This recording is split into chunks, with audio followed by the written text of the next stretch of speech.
আজ ভাবলাম একটা স্ন্যাক্সের রেসিপি শেয়ার করা যাক, যেটা খেতে তো খুব টেস্টি হয়ও, সাথে সাথে খুব হেলদিও। চলো, এটার জন্য লাগছে সাবুদানাটাকে 2-3 ঘন্টা ভিজিয়ে রেখেছিলাম ভালো করে ধুয়ে। এখন এটা নরম হয়ে গেছে। এখন এর মধ্যে বাকি উপকরণগুলোকেও দিয়ে দিয়ে দিচ্ছি আলু সেদ্ধ করা। আলুটা এখানে আমি 3-4টে আলুকে ভালো করে প্রেসার কুকারে সিটি দিয়ে তারপরে এটাকে ঠান্ডা হয়ে গেছে, আলুটাকে হাত দিয়ে ম্যাশ করে নিলাম। আর দিচ্ছি লঙ্কা কুচি, দিচ্ছি পরিমাণ মতো লবণ, দিচ্ছি ধনে গুঁড়ো, দিচ্ছি লঙ্কা গুঁড়ো, আর দেব হচ্ছে ব্রেড ক্রাম্বস আর ধনে পাতা। ব্রেড ক্রাম্বসটা একটু বেশি করে দিও, এটা কোটিংয়ের জন্য দিতে লাগবে। আর ধনে পাতা কুচি তো দিতেই হবে, যেটাতে ফ্লেভার খুব ভালো আসে।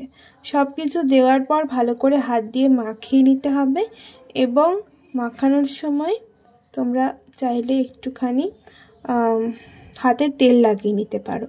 তো তারপরে ছোট ছোট বলের মতন শেপ দিয়ে নিয়েছি, তোমরা চাইলে অন্য কোনো শেপও দিতে পারো।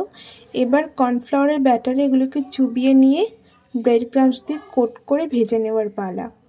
তো ভালো করে কোট করে নিচ্ছি। কর্নফ্লাওয়ার ব্যাটারটা এমনভাবে তৈরি করতে হবে যাতে কোনো লাম্পস না থাকে। তো ভালো করে কর্নফ্লাওয়ার ব্যাটারে চুবিয়ে নিয়ে এখন ব্রেড ক্রাম্বসে কোট করে নেব। তেলটা আমি আগে থেকেই গরম করতে বসিয়ে দিয়েছি, তবে যখন ভাজবো তখন ওটাকে মিডিয়াম ফ্লেম করে নিয়ে ভাজতে হবে, না হলে বাইরের পোর্শনটা বেশি ভাজা হয়ে যাবে আর ভেতরেরটা কাঁচা থেকে যেতে পারে।